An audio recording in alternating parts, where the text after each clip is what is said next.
watching New Soundwave with your hosts, John DeLuna, Brian Kilby, XV, Lady Rick, Bum with Rob Springer. Hey everybody, it's your old friend John DeLuna. Welcome to New Soundwave number 58. Wow, 58 already. It'll be 60 before you know it in like 2 weeks approximately. Wow. I can't believe it. Before you know it, it'll be eligible for her Social Security. Yeah, I know. We'll be pulling down a check from the government. Finally. I know. Yeah. We'll pass it on to the viewer. We'll split it up a couple hundred ways. Or you guys will get like 2 cents. Yeah. No, at least a few hundred ways. We can only give you underwear for Christmas. We only get so much a month, guys. Yeah. You get one sock, left or right, if you like. Let's see. May or may not be. So this week, let's see who's on the show. Next year. There's always next year for whatever one you didn't get. So on this week's show, we've got JD, we've got Brian, we've got Peter, AKK Bleep'em, and Rob. Yes, featuring Rob Springer. How's everybody doing, guys? What up? Yes. So this is a good show this week. We've got a little bit of Warcraft, World of Warcraft news. We've got a good story on Connect, a couple good stories on Connect. Mortal Kombat, Marvel vs. Capcom 3 leaks, yet another roster leak. Maybe this one is accurate. It's pretty close. And JD's going to leak his NDA on DC Universe Online. Not so much. He's going to leak all over it. Not so much. No, I would like to do beta for other games, maybe. That would be pretty awesome. And you will, sir, if we have anything to do with it. And then we're going to talk about Batman Arkham City a little bit. And then topic of the week ties in with a pretty awesome release for Xbox Live and the PS Network. The classic Konami beat 'em up X-Men is out now. You can download it for $10-ish. And so we're going to talk about beat 'em ups and what happened to beat 'em ups. So anyway, on with the news. We'll start off the show with World of Warcraft and Cataclysm. If you've been living under a rock, Cataclysm is the next big thing in World of Warcraft. And the commercials are awesome and they're everywhere. So you probably are well aware of this game. What you may not have known is in one day, they had 3.3 million in sales. How about that? Wow. So mucho popular, and our friend JD is quite the connoisseur of such games. So JD, what do you think so far of Cataclysm? Pretty good. I mean, I have only got to barely scratch the surface because, as we say, I'm also in the beta for DC Universe Online. So I've had to kind of split time between the two. But so far it's really interesting. There's a start area now for, of course, one of the things that they did was raise the level cap. Previously it was 80, now it's 85. Oh, wow. I mean, the thing is... They do that with every expansion. They've increased the level cap with every expansion. Originally it was 60, then it went from 60 to 70, then 70 to 80, now 80 to 85. So at least it's a little bit of a shorter level cap than previous, so it's not the grueling, oh my god, I have to level through 10 levels before I get to the cap. And so far, I haven't quite gone from 80 to 81, but it is moving fairly quickly when I've had time to actually try to level. There's a whole new area. One of the new things is there's now underwater areas. So previously you could go underwater, but there weren't really like underwater zones, and this is an entire underwater zone. You get an underwater mount. There's all kinds of quests and things there. So it's kind of... Yeah, well, I mean, you get like... you have to do this whole thing where you get like water breathing for that area so that you don't drown, and you have to pay for it, like with potions or something, which is what you have to typically. But what else? Oh, so the big thing is... I'm sorry, go ahead. No, well, I was gonna say, this is an expansion pack, but does it feel already like kind of like more than just another expansion pack? I mean, does it really feel like something different? No, this is really, you talk about things that are game changers, and this literally has changed the game. The Cataclysm is a literal event in the World of Warcraft. So, Deathwing, who's this sort of big fiery demonic dragon that's possessed by like the old gods or corrupted by them anyway. There's a lot of lore. I won't get into it. Anyway, he's like underground and like bursts through the ground and runs amok. And essentially, large portions of the geography of the world are changed. So whether or not you actually buy the expansion, large portions of the physical world have changed. Orgrimmar, which is like the major city for the Horde, is now completely different. They basically scrapped the whole city, sort of kept the layout, but changed all the building models, changed everything about the city. I think they've done similar things maybe to Stormwind, but I haven't been there yet. And does this happen if you don't get the expansion? Yes. Even if you didn't get the expansion, they still have changed large parts of the world. The way they've done a couple of things, I think, to try to help the game as far as your leveling progression goes. It's a little bit more... there were some areas where when you would jump from, say, one... each zone is for a certain set of levels. And sometimes when you would go from one set of levels to the next, you kind of had to go through some more difficult areas to get there. And I think they've tried to even that out a bit so it's not so difficult to get around. One big thing that they've done is they've added flying mounts to the old world. So the first expansion that they released was Burning Crusade, and the big thing there was that you could fly in that part of the world. The next expansion was in the old world, but it was in a different continent, and you could fly there, but you still couldn't fly in the original world. Now, anywhere you can fly. So you can use your flying mount and free fly wherever you want, which is kind of weird. It was sort of weird. I went and bought the flying, and now I'm like flying over the start zones and things, which is very odd, but kind of cool too. Interesting. So is it definitely? I guess would you thumbs up, thumbs down so far? Yeah. I mean, so summarize? far. I mean, I think with initial play, I mean, I don't know that it's in terms of just an expansion. I don't know that it's going to be drastically different. They have. I mean, they added two new races, one for each group. They rearranged some of the classes as far as what races can play what classes. So there's some. I mean, there's Is there a lot segregation of involved in this game? Sounds like it. Honestly, well, I mean, from a lore standpoint, there is, but I mean, typically that doesn't have to be in game. But in our lore, there is. Yeah. In the lore of the game, sure, there's actually a lot of racism and things that goes on. But Wow. So there's a lot of cool kids not wanting the lame kids to play with them. That's right. yeah, well, I mean, you have like the Dragon's got a elves, white hood on it. I see that. yes. I see that. Okay, well, nice, JD. JD, any final points before?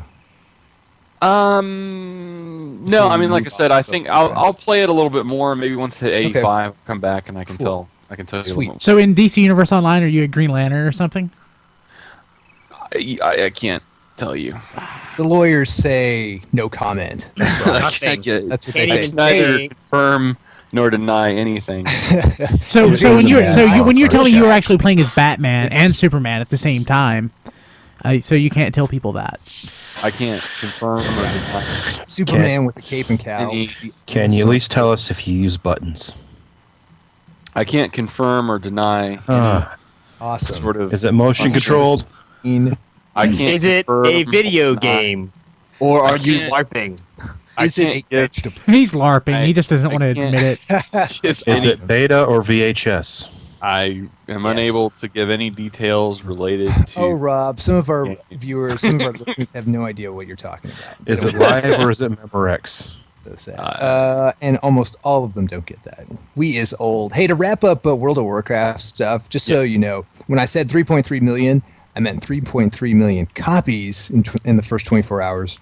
Oh yeah, of course not. Which is $3.3 million. ridiculous. I mean, that's not. It Yeah. is absolutely ridiculous. It is ridiculous. insane. And hey, a couple quick notes too, and then we'll move off it. So according to Blizzard, the number of subscribers to World of Warcraft, and this is before the expansion launch, had grown to 12 million players.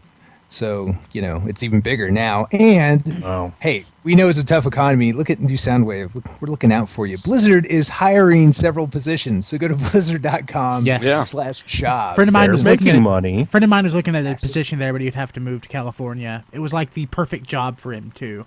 Oh, really? But he Yeah. wouldn't move to California? He's I would. He's got work roots for here. Blizzard. Hell yeah. John, Yeah. maybe you What's could up? answer something. I'm sorry, JD. Oh. Maybe you could answer something for me. Sure. With Cataclysm, did you have to buy it, or could you like say, I don't know, pay a little more and download it? Or when do you stop paying for this game? Well, depends on me. It depends on what you mean by pay for the game. I mean, obviously you have to pay monthly for it. Right. But I mean, as far as the expansion, there's not like a pay as you go option, if that's what you mean, like pay So, $5 extra a month. Could you just download it?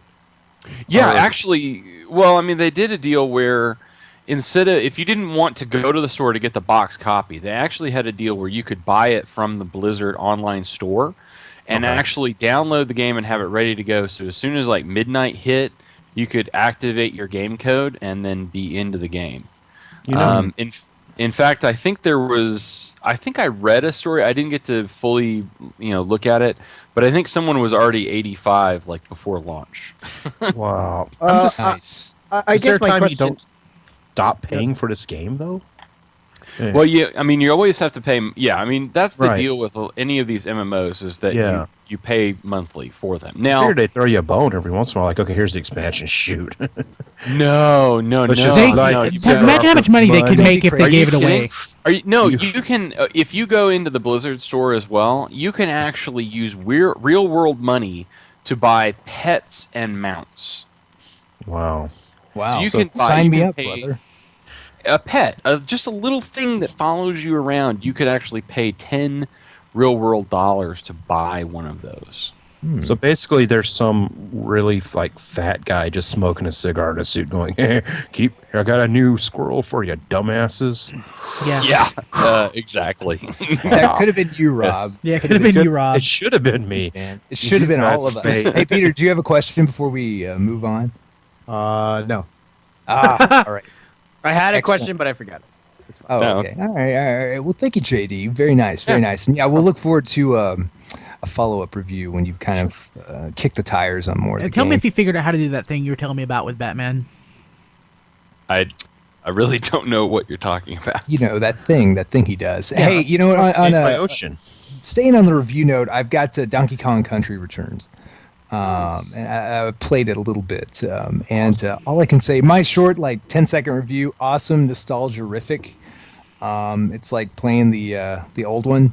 So it sucks. And it's I like it. It is mad and it is insanely hard in some areas. Like you'll be That's what I heard. exasperated. You'll be exasperated in some areas, but overall, when I put down the controller, I'm in a fairly positive mood. So I would actually, if you like Donkey Kong Country, you should get the game. It's good. Like I said, it's a nostalgia fest.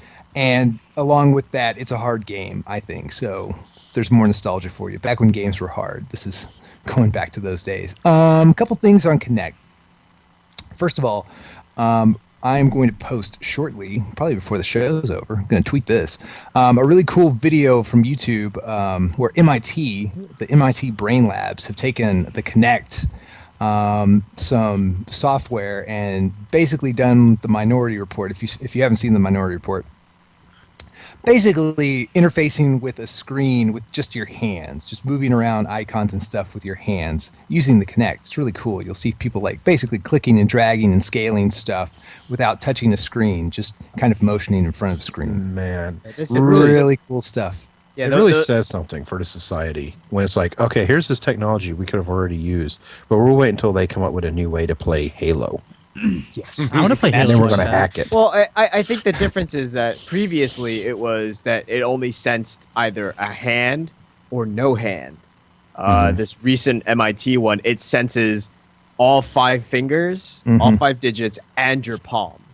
But these MIT geniuses had to hack a toy. You can I thank would think they were like, I don't think you can consider consider that a camera. toy. nuts. Well, I mean, it's a piece of hardware. It's just like anything. And Yeah, but you get my point. I figured MIT guys would be like, oh man, we already got this. You just breathe, man. Well, Just think. but you have You to- know, they take a Yep. break from Street Fighter and Halo. Yeah, Well, but we could use this. Well, they very well could have just been, MIT software, students and not Flying people around. who actually True, built true. hardware. And that's the thing. I mean, and that's a very good point. I mean, software people are different typically than hardware people, and you know, there isn't really necessarily a marketplace demand to create this kind of hardware other than in a video game setting. And now that we have it, though, I mean, I saw a video the other day where they were using it as eyes for a small robot helicopter, and they were they used it to like pilot a room, like set it with a preset, like if you take this path, and then if something gets in your way, stop or whatever. Yeah. You know, now that we have the hardware, there's a lot more that we can do with it. But who cares where it came from? Hey, MIT hardware, what you guys doing? We made a USB hot plate. Hey, MIT software, what you guys do? We took a DS and an Xbox, and we came up with a flying car. And I guess it's like another driving Kinect hack. Using the Kinect camera receptors, they actually built a program around it to as an autonomous car. Wow! It was like a little car. Wow. It was like an RC car that just drove around, kind of like the DARPA X Prize that they had several years back, where you could drive a real car through a desert and go through a whole bunch of things. They did that with the Kinect. They can do all this stuff with Kinect. Do you think they'd come out with some more games any day now? No. Yeah, well, that's the thing. It's like, what do you do with the game? There's only so many running, jumping, dancing games that you can come up with. I think Brian will buy them all. I still want Kinectimals. I venture that petting a tiger. Yay! I postulate that Microsoft actually made too good of a piece of hardware. Microsoft didn't make it, but but you know what I mean. But I think this piece of hardware is far beyond its usefulness as a gaming device. They definitely designed it, though. Yeah, that's true. I mean, there's probably going to be all sorts of crazy things that people do with this that take it where we never expected. Dating simulators. Oh, yeah. Full virtual reality now. Oh, yeah. Ooh, Halo Party. Speaking of Kinect, it's selling slightly better than the PS3 Move. A little better. Hate to tell you. 5-1 in November. So I don't know. Sorry, PlayStation. You and your undulating dildo. Okay, but what's the market penetration of the Xbox versus the PS3 to begin with? I mean, that's fair. Much higher. It's higher, but it's closer than you think. It's much higher, but also I think everybody will admit the Kinect is kind of a leap forward, and then the PS Move is like the Wii again. It's better. It's better than the Wii. I mean, if they had 4 years to develop it, So. Well, it's like, okay, we've had the Wii for a while now. We've done Shook the Thing and played party games and sword fought. Okay, here's PlayStation. Same idea. But with a camera. Just made it a little better. But from a video gaming standpoint, what's the difference of the Kinect? The only difference is you don't have a controller. It's still motion gaming, and that's what I'm saying. One big difference with the Kinect, with the Move, you basically have one. You have one input. You have the wand. If you have it one for each hand, you have two. With the Kinect, you can have four. With your with your arms, your legs, and your whole body. Yeah, but but how do I play? How do I play like a Call of Duty style game on Kinect? The Kinect can actually sense where you are, and actually place you, quote unquote, more realistically into the game, where the Move basically uses your wand. How do I shoot the mouse? Yeah, but how do I shoot? How do I bang bang? I mean, okay. I mean, you pull a trigger. I mean, you can. There's no reason you can't be able to see that. Well, there's no reason you can't play in conjunction with a controller or some other adapter. I mean, some other device. I mean, there's no reason you can't. But if you do that, then what's the difference? Then going back to like the Move, I'm kind of playing devil's advocate, but I mean, I think my point is that. I think in terms of what gaming is, I mean, yeah, you can branch into the different areas, but I think it's still... You can move laterally. You can move laterally with the Kinect, and the Kinect actually sees it based on your movement.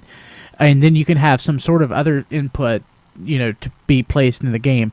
With the move, you move with your input, and that's it. So if you move left and your input's over here, it has no idea except for where your input is. So I mean, you could the Kinect is more immersive just by the general functionality. And if you think about it, if you've ever played a shooter using the Wii, it's pretty annoying. Yeah, and I think the possibility is there for the Kinect, but I think right now they're so stuck on this. It's a game without a controller. The thing is, no, I'm sorry. Go ahead.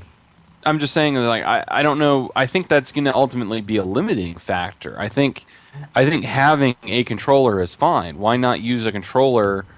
A small handheld, single handheld controller in conjunction with the Kinect, so that you still have buttons to press if you need it for certain types of games. You're absolutely right. So Microsoft and PS3 mainly garner to the hardcore audience, right? So what Sony and Microsoft are trying to do with these motion-based controls is to steal that market away from Nintendo, to go towards the more casual people who like to dance, who like to pet baby tigers. That kind of stuff. See, so a lot of Clearly things that Brian Kilby. Yes. Why are you doing that, Tiger? Get out of the room. I need alone time. A lot of people had the idea that Microsoft will use that kind of thing in conjunction. So they would use possibility using a controller to play a first-person shooter, which is arguably much better than pointing and shooting in a screen, because after a while, you don't really want to point at a screen you just want to sit there on the couch and play, right?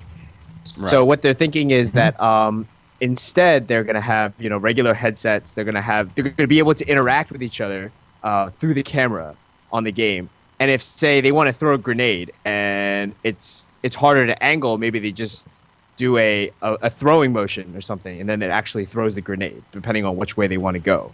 Or they can, there's certain types of motion based that they will somehow figure out to integrate into it. So I think the first one that you could probably see taking advantage of this will probably maybe even earlier, but I think it would be Gears of War, which has been developing with Microsoft Game Studios for quite a long time. So I think that's probably one of the first games.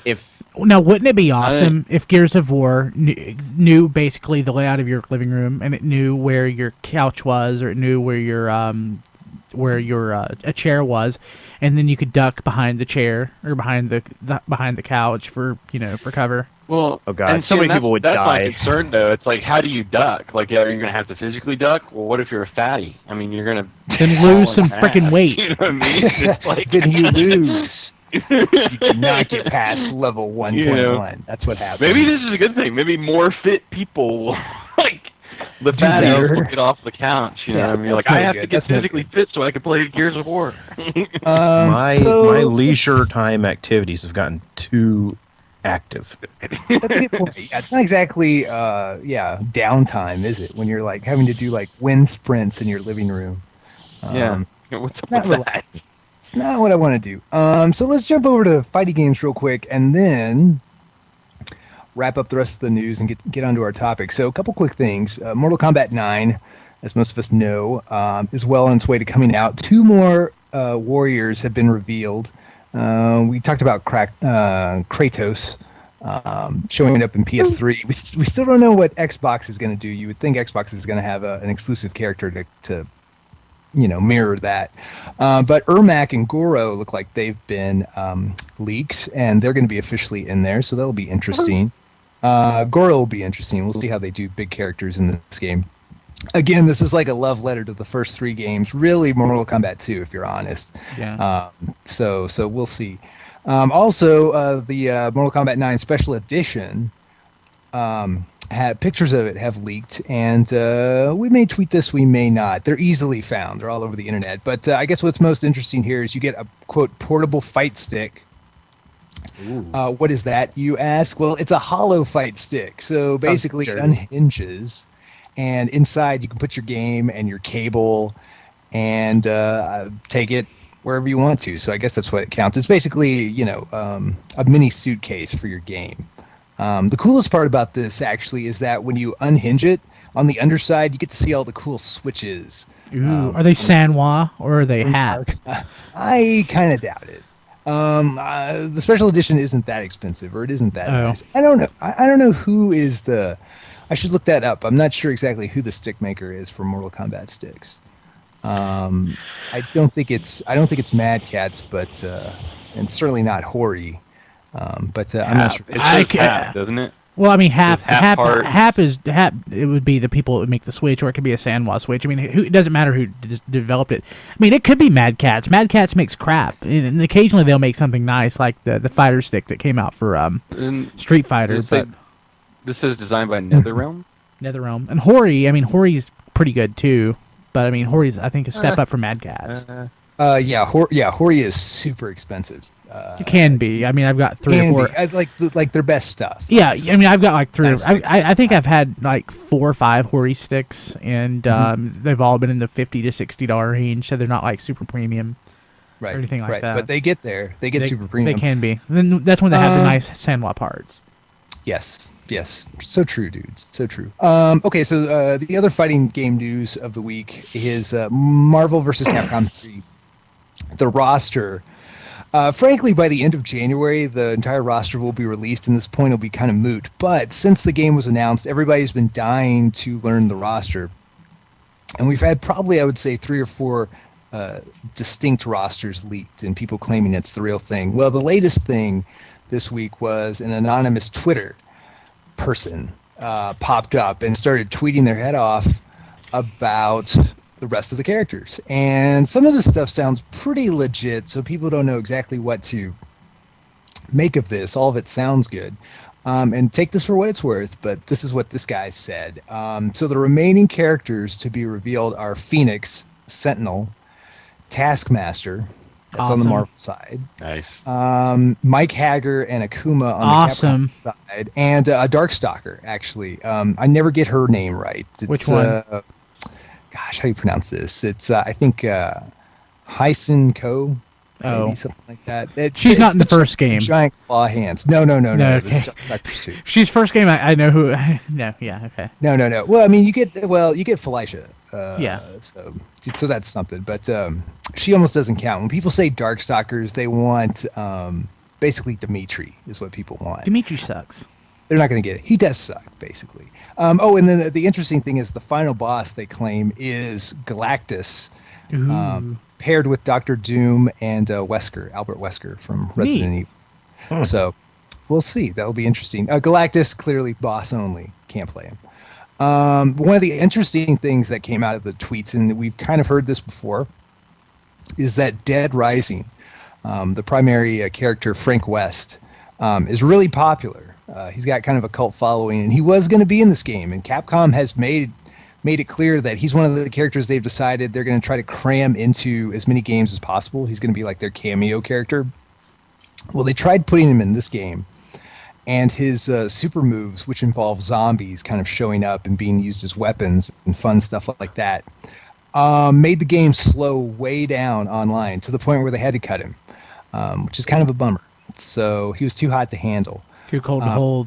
They called the Ghostbusters, and they're in control. So Frank West was just so badass that it slowed. He was so badass, too badass for the internet. He broke the internet. The worst part about that is really not just that he got cut, but since he got cut so late, clearly a functioning player in one of the betas, they didn't have time to replace him, so they had to basically cut somebody from the Marvel side.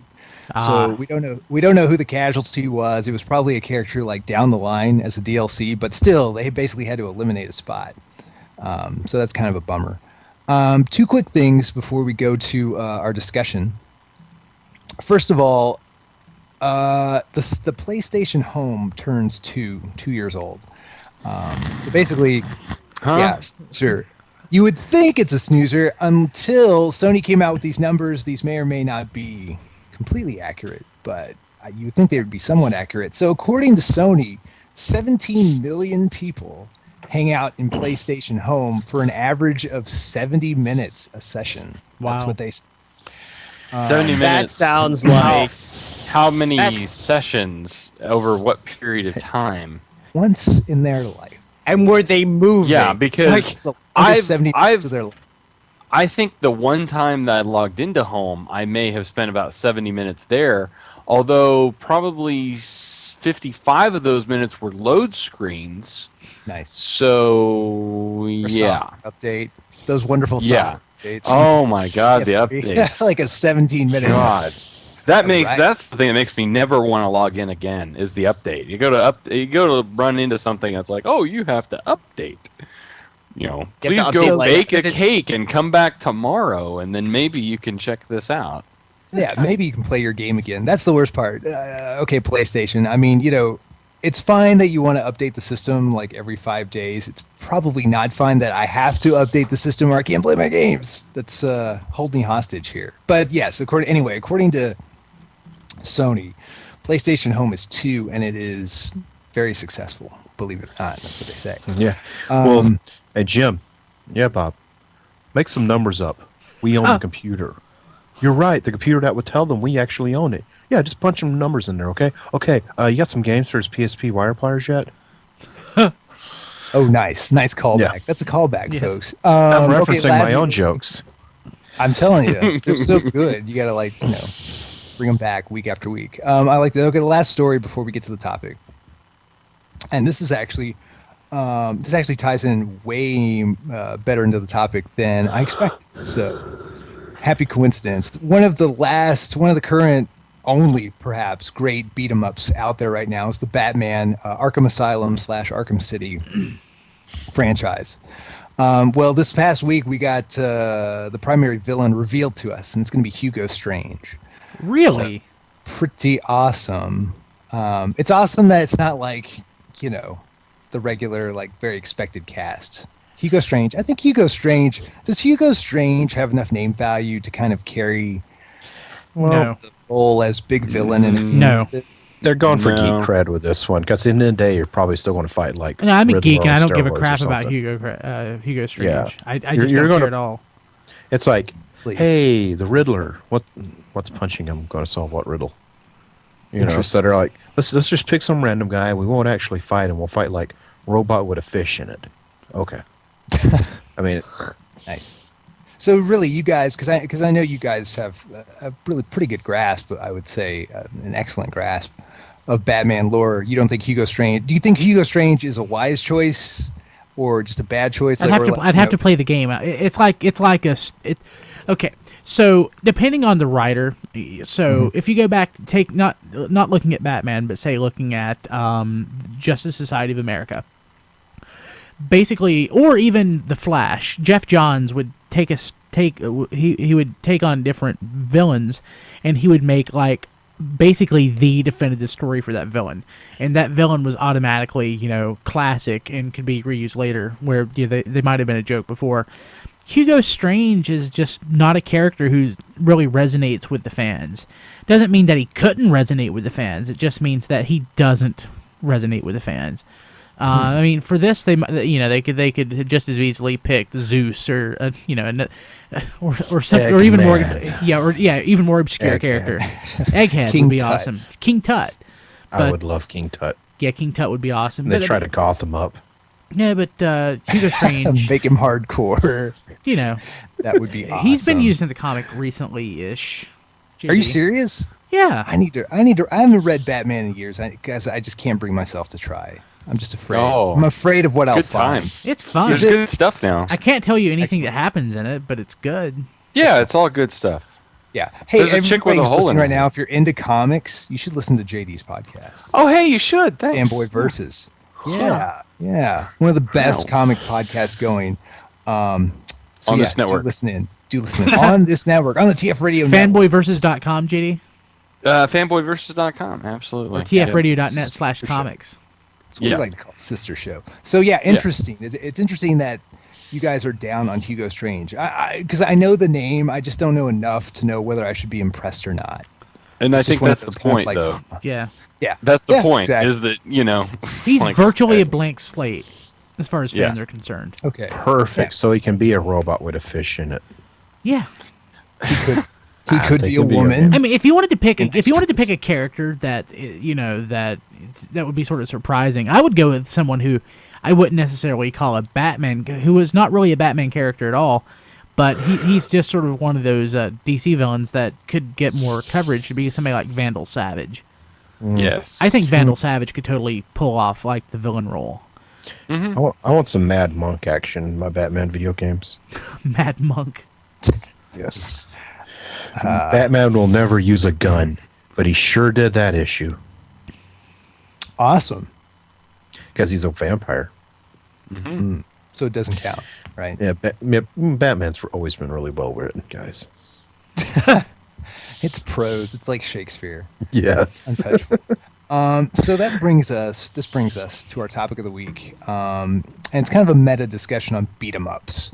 And I bring you this topic because this week, actually today, the day of the recording, Konami has released the old classic X-Men arcade game on PSN and Xbox Live for more or less $10. So if you're too young to remember, this was back in the golden days, and I mean it, golden days of arcade play. This was a 6-player cabinet. If you were lucky, if your arcade was lucky, they had the full-size cabinet, and this was 6 Two players. screens. 2 screens, gigantic. I piece saw one of those hardware. once. It was awesome, and it was a beat 'em up featuring all your favorite X-Men. Peter, do you have something to say about this? No, I saw the bigger versions of the arcades quite a lot, actually. Oh yeah. They were kind of a staple for a while. This was released all the way back in 1989, by the way. So it's been a long time. Was it 1980? Oh God, 1989. Oh, wow. Can you believe that? This was back when, frankly, there probably wasn't a ton of non-comic X-Men stuff. So what was the contemporary of that? Like Captain America and the Avengers? Probably more or less, because I think that came out in 90, maybe something like 90, that. yeah. Yeah. So basically. I think it competed with Capcom, just Konami's own games, and maybe Final Fight.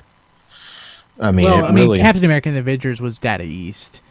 Yeah, I mean, like I said, it stood on its own. That's when X-Men also was like sort of badass and underground to all the kids. It wasn't really mainstream yet. So it was like it took two 2 years. game. 2 years later, X-Men were shoved down your throat. Yeah, it was like, dude, X-Men, and here's this awesome 7 million X-Men copies game. sold. Everyone was like, man, that guy Chet drives the Firebird, knows all about satanic stuff. We're not. Nice. Sorry. So yeah, before we get into talking about beat 'em ups, yes, this is an awesome game. It's available for, like I said, $10 on your Awesome game. your online arcade retro gaming network of choice, Xbox or PSN. Do give it a shot. Great dialogue. It's worth the price of admission, if only for the blob battle. And I don't know, go and play it after the show though. But this brings us to my topic. Well, first of all, do you guys have memories of this game? And second of all, what happened to beat 'em ups? Oh my what are God. those? Is that just a genre of the past? Yes. It's one of my favorites too. Absolutely one of my favorites. Yes. Well, didn't they evolve though into some of the team play RPG? Because isn't Ultimate Alliance basically? I mean, wouldn't that be? Yeah, in a way, but Ultimate Alliance really sucks. And I have 3 words. No. Maybe 3 words. Xbox Live Arcade. Oh. Yes.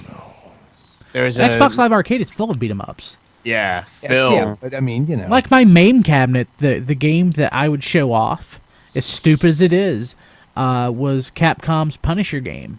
Because nothing's more fun than playing Nick Fury and shooting the crap out of villains or, thugs. I mean, I love beat 'em ups. I mean, I absolutely love Final Fight. I mean, Final Fight's just a blast. Final Fight, Streets of Rage. Streets of Rage, but it was never one of those games that I got into. It's just because by the time I had a Genesis, it was like, so that's what that is. I used to did play you this get in one. what about Streets of Rage 2? Streets of Rage 3? Those have pretty good cult followings, I think. Streets of Rage 3, not so much. Streets of Rage 2 is, of course, a huge cult hit. Now, now the Japanese version of Streets of Rage is better, and I did get a ROM translation of it a couple years ago, and it made it quite a bit better. But I mean, I don't know. It's Streets of Rage was never really the beat 'em up that really applied to me. Now I probably my favorite beat 'em up of all time, and I don't really think about it, but it's Teenage Mutant Ninja Turtles, the arcade game. Oh yeah. Yeah, Yes. one of the best games of all time. Yes, that was a classic game, and it's totally it's like one of the best examples of beat 'em up games. 4-player beat 'em up. I've always been partial to the Konami Simpsons game. It's good. I've played it recently, and I don't know that it's held up as well as the Ninja Turtles game, but it's still good. Yeah, I think it's all because it's all fun. It's all game and silliness, and it's like a tongue in cheek. It's just a fun game. Look, Marge is beating up a wrestler with a vacuum cleaner. Smithers is robbing the bank with Maggie, who's sucking on a ruby. Yeah. Yeah, I mean, it's all silly, it's all fun, and you can just pick it up and go, this is fun. Yeah, Sega Spider-Man's also a game that you can sort of point to as just a fun game. It's a good one. I don't know if you guys have... even. Go ahead, Peter. No, I don't know if you guys have ever played it before, but the Die Hard arcade game. The one that Sega did. It's 3D. I don't think I remember. Maybe I remember that one. There was a Die Hard. I know Sega did a Die Hard game. Yeah, and I think it was a shooter. It was one of the games that came out on the Saturn. Remember? The arcade game was a bit different. Okay. Yeah, it was more of a 3D. My friend and I used to go and play that. Yeah. My friend. Yeah, that was a lot of fun though, because at the end of the game, if the two of you were still alive, you'd have to beat the crap out of each other. Awesome. Yeah. Oh wow. That's my friend and I used to beat the game at least. Every time we'd go to the arcade, we would just plow our quarters into that game and play it. What about Double Dragon? Double Dragon's a good one too. Double Dragon 2 is just I love Double Dragon 2 on the NES. I thought that it was a much better game than Double Dragon 1 on the NES, but the arcade game, I think the first Double Dragon is probably still the best. Double Dragon the PC Engine versions of Double Dragon 2? There's a PC Engine version of Double Dragon 2? Yes, it's the NES version with animated cutscenes. Really? Huh. That's the PC Engine. Why don't I own this? I saw it on YouTube. No, there's a chance you do, and you forgot. No, I have Double Dragon on the Master System, but I don't have that. Huh? Double Dragon on the Master System's not terrible. No, I mean, it's better than like Double Dragon on the 2600. Jeez, there's like a block and a little block comes out. Was anyone else disappointed with the NES Double Dragon? Was like, hey, wait, it's single player. Yeah. That kind of sucked. That kind of killed the reason for it existing. The double and the dragon, and then the I was swearing by the copy at my Circle K. It's like, who's this Billy guy? I want to play Hammer. Nice. Yeah, I never. I want to be Spike. There were some early Sega ones like Altered Beast and I mean that counts, I guess. Yeah, I do have a question though, guys. Are you bad enough to save the president? I am, and I was. Nice. I'm about He's to been kick kidnapped Karnov by in the belly. ninjas. Are you a bad enough dude to rescue the president? Oh my God, Bad Dudes was awesome. I didn't like that game. You didn't like that game? No, I think I got spoiled by Double Dragon's arcade. Oh man, Bad Dudes was awesome. What about? I always thought RoboCop was too hard. For some reason, I could never like NES or arcade. RoboCop? NES is easy. Arcade. Okay, arcade. Yeah, arcade RoboCop. That was such a cool game to me at the time. Because it's like, I am kicking everyone's ass. Wasn't there a Batman beat 'em up game for NES? Yeah, Batman came out in '89. Then there was a Batman Return of the Joker came out, I think, in '91. Mm-hmm. But yeah, a Batman for the NES was awesome. What about what was it, Ninja Warriors, where you played the cyborg ninjas? That was on the TurboGrafx, wasn't it? No, Super Nintendo. The Super Nintendo. Oh, Super Nintendo had like the sequel or remake. I'm remembering the original arcade one where it had the dual monitor display. I never played it. Yeah, I know what you're talking about. It's on Sega CD also. I remember seeing that in a preview in Game Informer. No, Game Players. Yeah, Game Players years ago, but I never actually played it. The Super NES was like a remake of it or something with a little bit more realistic setting, but that classic arcade game, man, I had to pump like so much allowance into it or something. That was a great, at the time, I just couldn't get enough. So, John, on your Neo Geo, what kind of great beat 'em ups do you have? Oh gosh, the biggest problem with the Neo Geo. Well, I'm trying to think. I guess Magician game you'll Lord only is the have. most beat 'em up-ish game that I can think of. That was good. And there's things like Metal Slug, which are kind of. What about what was it, variations Robo on Army? that. Robo Army's one. You know what? The thing about Neo Geo is when you look back, they really put all their eggs into one basket, and that's the fighting game basket. Yeah.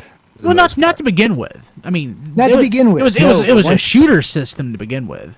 It was a shooter system to begin with. It was fairly balanced. Like they had Nam 1975. Yeah. And a couple sports games. So I love Robo Army though. Magician Lord. I absolutely love Robo Army. Yeah. So it was fairly balanced until Street Fighter 2 came along. And Let's rip this off. Like I said, let's rip this off every way possible. Street 5 Fighter times a 2 year. meets the 90s. Have you guys ever played the actual original Street Fighter? I've got it. Yeah. That game's awesome. Not really. Punched a Not pad. really, no. My No, hands I mean, hurt. I'm like, before Street Fighter 2 was out, I mean, that's what we played. Really? I can't. Yeah. I can't imagine ever actually playing it. We actually used to play it because, if you chose player 1, you'd be Ryu, and player 2 with those redonkulous Dorothy red slippers on. Yeah. And then if you were the second player, you'd be Ken, so that you could go around playing and I think the boss was Sagat. Yeah. And And did you have that's what we played when before number 2 came out. did you have the arcade with the ridiculous pads that you had to punch, or did you actually have buttons you could use and not wear yourself out? It was a home arcade. Oh, okay, gotcha. Ooh. So we had the huge. So we had the joy, the pat, the joy. What the hell? It was pretty much lifted off of the arcade, and then just mounted on something that we could just play at home. Oh, so you had what they called a super gun, which was a little box that you could plug the JAMA board into, and you actually had controllers that were. I don't know. It was something that my mom jerry rigged together. Yeah, she probably, which is pretty cool. Wow, that's an awesome mom to work out a super gun. Yeah, she pretty much made that was one of them, and then there was another one where she actually just made a box, and then she put a monitor in it, and then connected to a board, and then had the arcade the JAMA design. harness. It was a JAMA harness, and that you could plug the little awesome. That is awesome. Good stuff. My mom wouldn't have known what a JAMA harness was. Yeah, she knew pretty much everything. She made her own. She made her own controllers and stuff like that. Before they came out with the Japanese, the ones that are out nowadays, she made her own with those and stuff like that. So. Oh my gosh. Your mom pretty was hardcore. A nerd. Yeah, your mom needs to be on the show. It sounds like. Yeah, she needs to host this show. Well, anyway, good talk, guys. Retro gaming is fun. Yes. How about that? We learned once again, retro gaming is fun. And beat 'em ups are fun. We need more of those. So I think that'll do it for our show this week. Once again, thank you for listening to New Soundwave. Do check out our sister shows. Do check out especially JD's show, Fanboy Versus. And like I said, at a later date, we're going to talk a little bit more about WoW. And next week is Christmas week. Hey, Brian, are we having shows next week? I'll be here, even if it's just me. I'll be here. Awesome. I'll be here. I'll be here. How about that? Yeah. So we'll do a holiday special. We'll have gifts for all or not. Or not. So until then, I'm John DeLuda. We'll see you next week on New Soundwave. See you, everybody.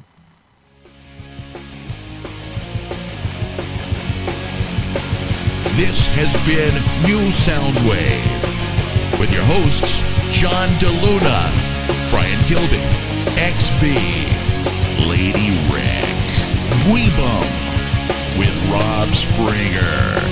Visit us at tfradio.net for show notes and to subscribe to the podcast. Follow us on Twitter at tfradio for news and updates.